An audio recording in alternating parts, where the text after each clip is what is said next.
ধার্মিক হুজুরকে যখন পুলিশ সার্জেন্ট ধরে। দাঁড়া দাঁড়া দাঁড়া। আসসালামু আলাইকুম ওয়া রাহমাতুল্লাহি ওয়া বারাকাতুহু। ওয়ালাইকুম আসসালাম। কই থেকে আসতেছিলেন?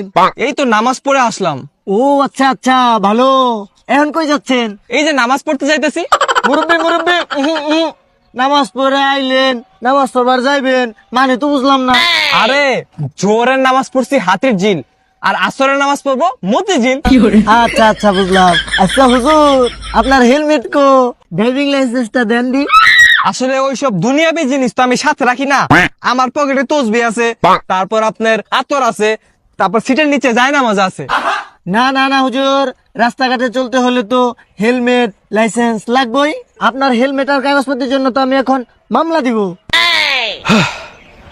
আল্লাহ, আমি নামাজ পড়তে যাইতেছিলাম, আল্লাহ এই লোকটা আমার নামাজে বাধা হয়ে দাঁড়িয়ে আমাকে মামলা দিতে যায়। আল্লাহ, সামান্য লাইসেন্স আর হেলমেটের জন্য। আল্লাহ, আরে হুজুর, আমি তো এমনি কই নাই। তোমার কাছে বিচার দিলাম আল্লাহ। ফেরাউন আর নমরুদের জন্য বিচার করছিল আল্লাহ। আরে হুজুর, এগুলো কোয়েন না কোয়েন না। এই লোকটা বিচার সেমনে করবা আল্লাহ। রব্বানা যালামনা। আপনি জানগা। আমিন। পাও ধরি জানগা। আমিন।